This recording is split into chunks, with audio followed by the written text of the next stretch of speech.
الرحیم، دیکھتی آنکھوں، سنتے کانوں اور دھڑکتے دلوں کو میری طرف سے محبت بھرا سلام ہو،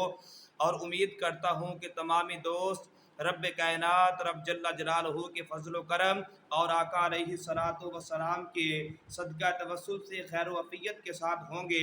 آج میں جو وظیفہ آپ حضرات کے لیے لے کر حاضر ہوا ہوں، وہ وظیفہ یہ ہے کہ اکثر اوقات جو ہے یہ میل کی بات کی جائے یا فیمیل کی، کچھ لوگ جو ہے وہ مرد حضرات یا عورتیں جو ہے وہ جب اکیلے ہوتے ہیں تو اکیلے ہونے کی وجہ سے جو ہے وہ خوف کے اندر مبتلا، یعنی خوف و ہراس، وہ ڈرتے ڈرتے رہتے ہیں۔ تو جب بندہ اس وظیفے پر عمل کرے گا جو میں آپ احباب کو بتانے لگا ہوں، تو انشاءاللہ ہر قسم کا خوف، ہر قسم کا خوف و ہراس جو ہے وہ اس کی زندگی سے دور ہو جائے گا اور اکیلا پن کبھی محسوس نہیں ہوگا۔ تو وہ وظیفہ کیا ہے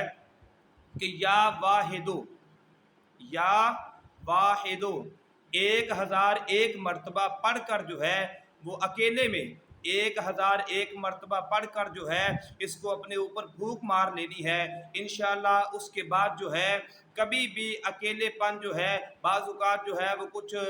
مرد و حضرات کی طرف سے یہ شکایات ملتی ہے، اگر اندھیرا ہو تو ہمیں ڈر لگتا ہے، یا گھر کے اندر ہم اکیلے ہوں تو ہمیں ڈر لگتا ہے، یا بند کمرے کے اندر ہم اکیلے ہوں تو ہمیں ڈر لگتا ہے، یا ہم باہر کسی کام کی غرض سے جائیں ہم اکیلے ہوں تو ہمیں خوف و ہراس، یعنی ہم پریشان رہتے ہیں، ہمیں ڈر لگتا ہے، طرح طرح کے وسوسے آتے ہیں۔ تو انشاءاللہ اس وظیفے پر عمل کرو، یا واحدو 1001 مرتبہ پڑھ کر جو ہے اکیلے میں اپنے اوپر جو ہے وہ پھونک مار لینی ہے۔ انشاءاللہ آپ گھر کے اندر اکیلے ہوں گے، یا آپ جو ہے وہ باہر کہیں اکیلے جاؤ گے، یا آپ کسی یعنی جب بھی آپ کہیں اکیلے ہوں گے آپ کو اکیلا پن محسوس نہیں ہوگا، اور انشاءاللہ ہمیشہ ہمیشہ کے لیے خوف و ہراس سے آپ کو چھٹکارا ملے گا۔ اللہ تعالیٰ تمام دوستوں کا حامی و ناصر ہو، اللہ تمام دوستوں کی قدم قدم پہ